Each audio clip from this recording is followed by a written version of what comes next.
Assalamualaikum warahmatullahi wabarakatuh. Selamat bergabung kembali di channel ini. Pada video kali ini kita akan berbicara atau membahas tentang pendapat seseorang yang bisa dirasuki atau kesurupan karena arwah orang yang sudah mati.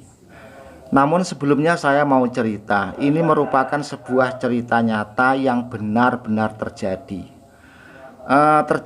di sebuah desa, yaitu Desa Wilangan, Kecamatan Sambit, Kabupaten Ponorogo.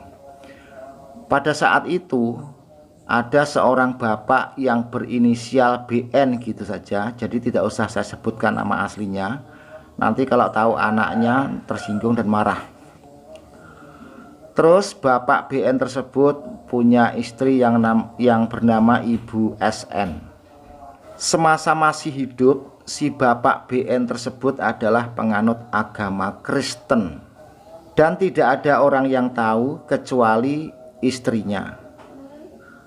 Karena di desa itu mayoritas 99% adalah agamanya Islam. Jadi namanya bapak BN itu sendiri pun enggan untuk mengatakan atau menampakkan jati dirinya bahwa dia adalah orang yang beragama Kristen. Lalu pada saat bapak BN tersebut meninggal, kan orang satu kampung tidak ada yang tahu kalau bapak BN tersebut semasa hidupnya adalah penganut agama Kristen. Jadi adat istiadat yang dipakai adalah adat Islam. Umpamanya ya dikapani, ya disolatkan. Di saat para tetangga atau para masyarakat sedang mengkafani atau menyolatkan waktu itu ya, tiba-tiba Ibu SN itu kok kesurupan. Kesurupannya itu seperti ini, sambil menteleng-menteleng, "Aku iki udu wong Islam, aku iki kan mbiyen penganut Kristen, aku aja di makamne, aku aja dikei sandang penganggo kaya ngene." Gitu. Kalau kita melihat cerita itu kan meyakinkan sekali, dan seolah-olah yang merasuki si Ibu SN tadi adalah arwahnya suaminya atau arwahnya bapak BN. Yang perlu kita pikirkan atau kita renungi, apabila mana arwah seseorang masih bisa masuk atau merasuki ke dalam jiwa orang lain, terus apa bedanya roh setan atau roh jin dengan roh manusia? Padahal manusia itu bila mana sudah meninggal, rohnya adalah di sisi yang maha kuasa. Tapi kok masih bisa merasuki ke arwah orang yang masih hidup. Orang yang dirasuki tersebut serupa sekali dengan orang yang kesurupan. Dengan adanya itu, saya pribadi pun tidak yakin kalau itu adalah arwahnya si bapak BN. Dan saya pun tetap yakin kepada ajaran tauhid Islam, bahwa yang merasuki Ibu SN tersebut sebenarnya bukanlah arwahnya suaminya atau arwahnya bapak BN. Kita harus ingat bahwa namanya golongan jin itu sampai kapanpun dia tetap akan berdusta dan ngapusi. Bisa jadi yang merasuki Ibu SN tadi bukanlah arwahnya bapak BN, tapi melainkan golongan makhluk halus yang disebut dengan jin. Entah jin dari mana. Memang apa yang dia katakan itu betul. Bapak BN itu semasa hidupnya adalah orang penganut agama Kristen. Singkat kata singkat cerita, akhirnya dari pihak keluarga atau masyarakat memanggil seorang pendeta dari gereja. Lalu entah kesepakatannya itu seperti apa, saya pun tidak tahu. Pada akhirnya bapak BN tersebut tetaplah dimakamkan dengan cara atau tata cara Islam dan dimakamkan di makam Islam. Dan walaupun kejadian itu benar-benar ada dan faktanya pun ada dan saya pun tahu, tapi untuk pribadi saya tidak percaya sama sekali, dan saya pun lebih kuat mempercayai kepada tauhid Al-Quran atau tauhid Islam. Terus ada lagi cerita yang unik, yaitu cerita pengalaman saya.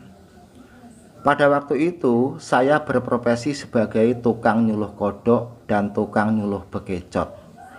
Kalau lagi usum terang bulan atau bulan purnama, kodok-kodok itu kan kesit, ditangkap susah. Jadi kalau waktu bulan purnama saya mencari bekecot. Nanti kalau musim gelap atau musim petengan saya mencari godok. Di Ponorogo itu kan ada ya, di desa Muneng, sebelah baratnya Muneng, itu namanya Danyang Doloko. Tentunya orang Ponorogo semuanya tahu tentang Danyang Doloko. Biasanya kalau ada orang yang mau ingin mencalonkan lurah atau mencalonkan apa gitu, banyak sekali yang istilahnya itu nyadran ke tempat itu. Pada suatu malam saya itu mencari bekecot di gunung itu, di perbukitan itu, yaitu ya letaknya Danyang Doloko itu. Kurang lebih pada waktu itu jam 10 lebih ya.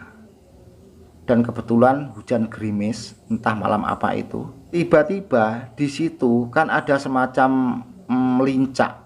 Lincak itu ya amben pring itu. Itu ada seorang lelaki berambut panjang, jenggotnya juga panjang, tidak pakai baju, dan cuma bebetan sarung. Duduk diam di atas dipan lincak tadi, sambil menatap saya dengan tatapan yang tajam dan sedikit senyum sinis. Saya kaget, senter saya arahkan. Oh, itu ada sesosok wujud yang mengerikan sekali. Lalu senter saya itu tidak saya arahkan ke situ lagi. Dan waktu itu bekecotnya sudah hampir dapat setengah sak. Spontan bekecot yang saya dapatkan di sekitar situ saya sok atau saya buang atau saya tumpahkan, dan saya berbalik arah menjauh dari tempat itu. Terus saya toleh lagi dan saya senter, masih ada, tetap menatap saya dengan tatapan yang tajam.